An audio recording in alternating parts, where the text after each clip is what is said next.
Hello traders, welcome to our channel micro mind set. ఈరోజు date వచ్చేసరికి 30th March 2026. ఈరోజు Nifty 50లో చిన్న call side అయితే ట్రేడ్ తీసుకున్నాను. మీరు చూసినట్లయితే వన్ మినిట్ టైం ఫ్రేమ్లో మంచి క్యాండిల్ అయితే ఫామ్ అయింది ఇక్కడ. అయితే నేను ఈ క్యాండిల్ ఏంటి ట్రిగర్ ప్రైస్ ప్లాన్ చేస్తున్న టైంకి అది బిగ్ బార్ క్యాండిల్ అయితే ఫామ్ చేసింది. అండ్ నేను అనుకున్న డైరెక్షన్ కూడా కరెక్ట్ అవడం వల్ల మార్కెట్ ఆటకి వెయిట్ చేస్తున్నాను. కిందకు ఏమైనా క్యాండిల్ దగ్గరలో వస్తే మంచి ప్రైస్కి ఎంటర్ అవుదామని చెప్పేసి. అండ్ దట్టు బాగా నాకు మంచి ప్రైస్లోనే దొరికింది. 109 ఆ సంథింగ్ ఎంతో దొరికింది. అండ్ స్టాప్ లాస్ కూడా 12 రూపీస్ అంటే ఇక్కడ నేను పర్ఫెక్ట్ ఎంట్రీ అయితే తీసుకున్నాను. వితిన్ 2 క్యాండిల్స్లో నాకు 1:1, 1:1.5 కూడా నేను బుక్ చేశాను ఈ ట్రేడ్లో. ఎందుకంటే నాకు ఇక్కడ 1 క్యాండిల్ ఫామ్ అయిన తర్వాత కూడాను సస్టైన్ అవ్వట్లేదు. అక్కడ ఎందుకు నాకు రిస్క్ అనిపించి నేను వెంటనే కాస్ట్ పెట్టేసి వెయిట్ చేస్తున్నాను. అండ్ థర్డ్ క్యాండిల్ నాకు కన్ఫర్మ్ అయిపోయింది, అది ఇప్పుడైతే క్రాస్ చేయదు, సో వెయిట్ చేసిన ఉపయోగం లేదని చెప్పేసి 1:1.5 అంతా నేను తీసుకొని బయటకు వచ్చేసాను. ఈ క్యాండిల్లో మనకి స్ట్రాంగ్గా సస్టైన్ అయ్యి అప్ సైడ్ మూమెంట్ వస్తే నాకు మరి కొంచెం కాన్ఫిడెంట్ ఉండి నేను హోల్డ్ చేసేవాడిని. కానీ నాకు ఇక్కడ ఎప్పుడైతే ఈ క్రాస్ చేయడానికి అంత స్కోప్ కనిపించలేదు ఆ 1 మినిట్ టైం ఫ్రేమ్లో కూడా.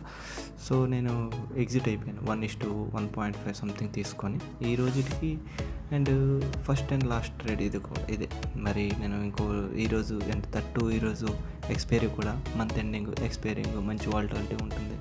అండ్ మీరు ఇక్కడ చూసినట్లయితే సెకండ్ క్యాండిల్లో కూడా సస్టైన్ అవ్వడానికి స్కోప్ ఏం కనిపించట్లేదు. ఆ బ్లూ లైన్ నాది ఏదైతే అండ్ రెసిస్టెన్స్ కింద ఉందో దాన్ని అప్ సైడ్కి మూమెంట్ రావట్లేదు, బ్రేక్అవుట్ చేయట్లేదు, ప్రాపర్ బ్రేక్అవుట్. అండ్ అందువల్ల నాకు కొంచెం డౌట్ అనిపించి వెయిట్ చేసి థర్డ్ క్యాండిల్లో నాకు కన్ఫర్మ్ అయింది అనమాట. థర్డ్ క్యాండిల్లో మనకు ప్రాపర్గా బ్రేక్ అవుట్ ఇస్తున్నట్టుగా కనిపించి అండ్ అది రెడ్ క్యాండిల్లోకి షిఫ్ట్ అయింది.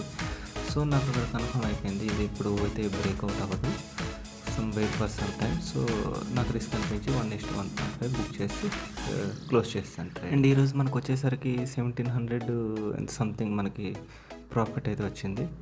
బస్ ఎంత డన్ ఫర్ ద డే పెట్టుకున్నా బ్రో. ఎందుకంటే ఈరోజు మంచిగా వాల్టాలిటీ ఉంటుంది, monthly expiry, weekly expiry, that financial year ending. So ఇవన్నీ దృష్టిలో పెట్టుకొని మరి ఈరోజు అయితే డన్ ఫర్ ద డే పెట్టుకున్నాను. అండ్ మీ ట్రేడింగ్ ఈరోజు ఎలా ఉందో కొంచెం కామెంట్స్ చేయండి. అండ్ వీలైతే లైక్ చేయండి, సబ్స్క్రైబ్ చేసుకోండి. ఈరోజు మంచి మార్కెట్లో వాల్టాలిటీ ఉంటుంది ఫ్రెండ్స్. సో ఈరోజు కాల్స్ ఏమైనా ప్లాన్ చేసేటట్టుంటే కొంచెం రిస్క్ మేనేజ్మెంట్ని మైండ్లో పెట్టుకొని రిస్క్ తీసుకోండి. అండ్ మీకు వచ్చే ప్రాఫిట్నే రిస్క్ తీసుకోండి బ్రో.